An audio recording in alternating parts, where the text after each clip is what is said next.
Hey, what's up guys, it's DarkArmedDuelist, and today we're going to be doing a live ban list reaction video. So actually, they just released a ban list, which is kind of surprising because they said no sooner than December 15th, and today, last time I checked, was December 10th. So we got a ban list 5 days early, probably because of the holidays coming up. I wouldn't be surprised that that's why they went ahead and released a ban list, but that's the first time that I've actually seen them do that, which is kind of interesting that we could get ban lists earlier than the days that they say that we're going to get ban lists, but whatever. I'm not disappointed about it. We went ahead and got a ban list. It means more deck profiles and earlier too, and earlier updates on different decks. So without further ado, guys, don't forget to like, comment, subscribe, hit the bell on there so you can become part of the notification squad, and definitely check out the Patreon down in the description below where you can get all those awesome rewards, like getting your name in the description for every single video, getting a signed cards in the mail, or even getting your Twitch deck profile every single month to your patron along with test hands. So without further ado, guys, let's get straight on into this and see what the very first card that gets banned is.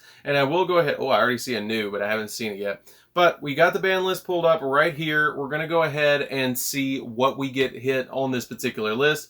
So the very first card is Buster Dragon Destruction Sword. Okay, well that pretty much guarantees that Union Carrier is not getting hit at all, which I'm not surprised. Union Carrier does a lot for a lot of other decks, so I'm totally fine with Buster Dragon, or with Dragon Buster, the Destruction Sword, getting hit. It's a little bit unfair of an interaction that they have with Union Carrier, with being able to lock your opponent out of the extra deck pretty much indefinitely, especially when you can throw out a bunch of negates on the field. It just gets a little bit over, like, how you say, it gets a little bit overwhelming, to be honest, when you have a Buster Dragon on the field and like 3 negates to back it up. So let's go ahead and scroll down. Okay, there's not a lot.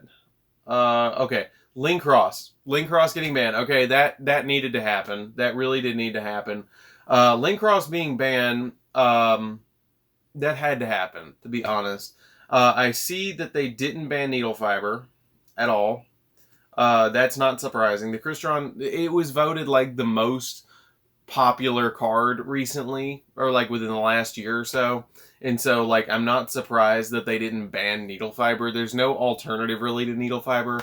They've already banned all the really good tuners, to my understanding, and I don't see any other banned tuners. So we still have Plague Spreader that we can use. We still have, yeah, Plague Spreader is really the best one at this point, I guess, to use. I don't know. There'll probably be something else that'll come out as the meta develops, but LINKROSS being banned is a really good thing.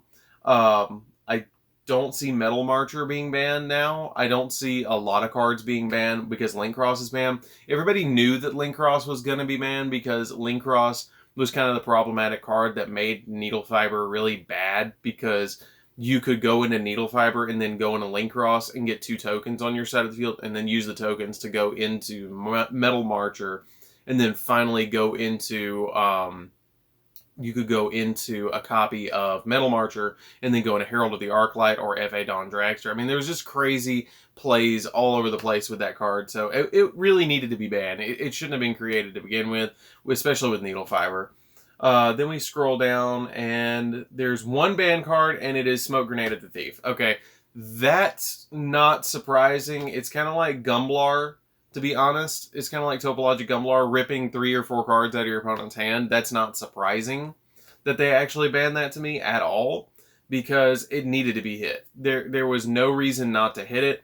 It was an old card that the only use became out of it was where they would search it, and then, like, at end phase or during their turn, they would rip cards out of your hand with Infernoble. And then Dragon Link got in on it, where they were starting to rip cards out of people's hands with that card. And it just got to be the point where it was just like Gumblar Turbo all over again, where you would start with like 1 card in your hand. So it had to go. Smoke Grenade had to go. It was necessary. So that's all the bans? Okay, yeah, that was all the bans. They didn't ban True King. They didn't ban True King, but it might have gone to 1. Okay, let's see. Let's see. No. What?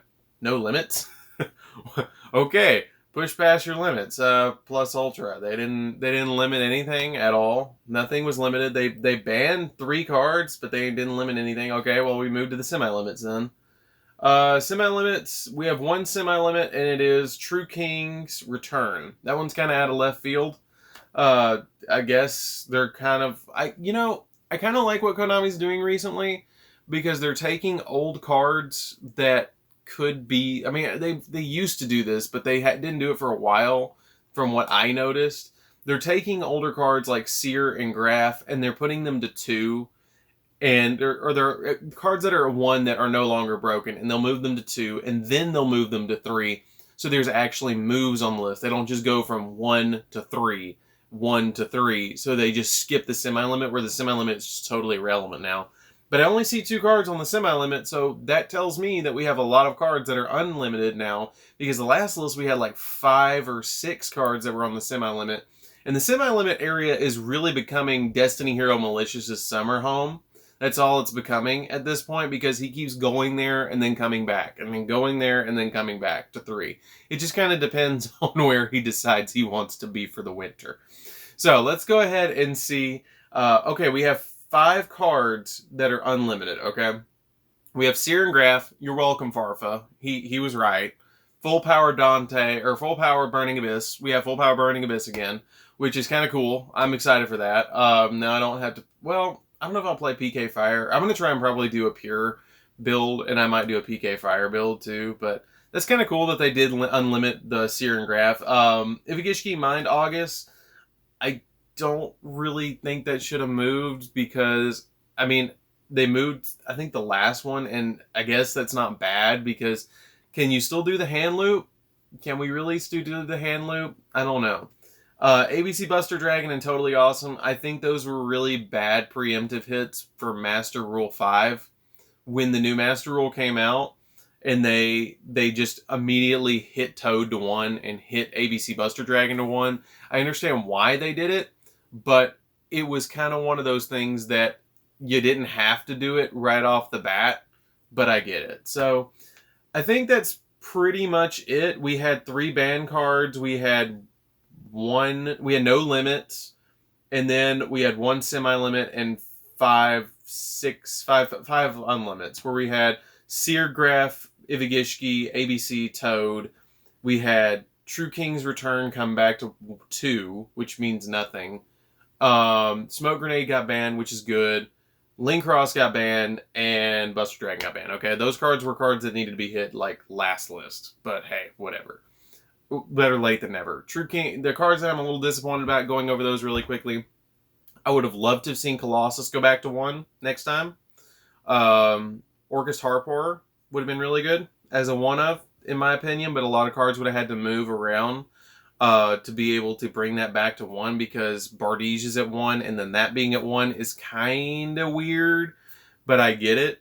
For now, keep it banned until they can kind of have some actual, like, events outside of remote dueling, which hopefully will be happening soon, maybe in the next 3 or 4 months, maybe by the March 1st ban list, we might have something going on. And then I really wish they would have banned True King of All Calamities. But other than that, list was fine. Nothing super exciting. Nothing crazy. It was fine. It wasn't a bad list. It wasn't the most insane list. I wish they would have taken 1 random ban card and thrown it at 1, just to kind of throw something spicy into the game. But hey, whatever. It was fine. It wasn't bad. So anyways, guys, this is DarkArmedDuelist. Don't forget to like, comment, subscribe, hit the bell there so you can become part of the notification squad, and definitely check out the Patreon down in the description below, and we'll see you guys in the next video. See you later, guys.